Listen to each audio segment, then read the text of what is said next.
Bonjour, je m'appelle Laure Badufle. Je suis née le 30 juillet 84 à Jinju, en Corée du Sud.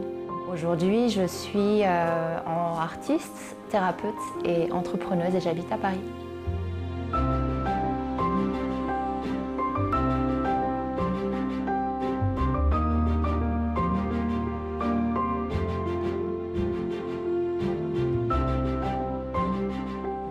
C'est ça que je propose ici.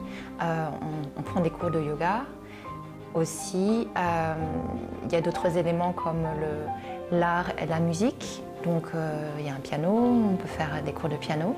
Et puis avec l'aquarelle, c'est pareil, il y a eu c'est comme un canal.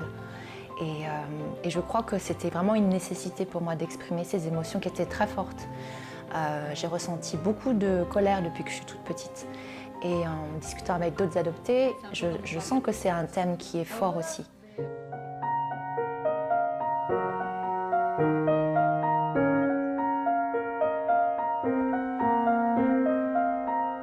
Je pense qu'il y a un petit peu de la gêne. Je pense que j'avais peur de vouloir trahir mes parents adoptifs en voulant parler de ça. Donc je faisais comme si ça n'existe pas. Voilà, je faisais du déni. J'ai vraiment questionné. J'étais beaucoup dans le déni quand j'étais petite, mais quand j'étais grande, tout de suite, je disais « mais pourquoi en fait je suis là? Pourquoi vous m'avez fait venir ?» Je mettais la faute sur eux en fait. Je suis allée directement voir l'orphelinat, enfin l'antenne à Paris, et tout de suite ils ont trouvé des informations sur ma famille coréenne. Donc, ça...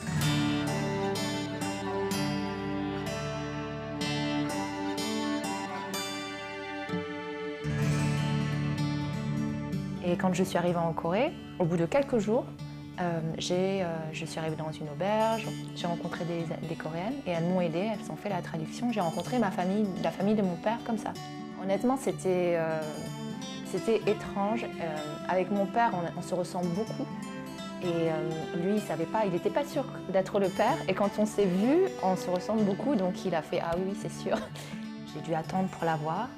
Et puis je l'ai vue qu'une fois, mais c'était très honnête. Et avec elle, j'ai eu un sentiment que c'était vraiment c'était très, comment dire, c'était maman et bébé. Voilà, on s'est retrouvés comme ça, c'était très sincère. Et bref, en même temps, on s'est vu qu'une seule fois. Mais c'était une très belle rencontre en fait. Et 6 ans plus tard, il m'a dit « ah, je veux faire un nouveau film et cette histoire m'intéresse, ton histoire ». Mais en fait, le résultat, c'est que ça donne une grande force d'exposer sa vulnérabilité de cette manière.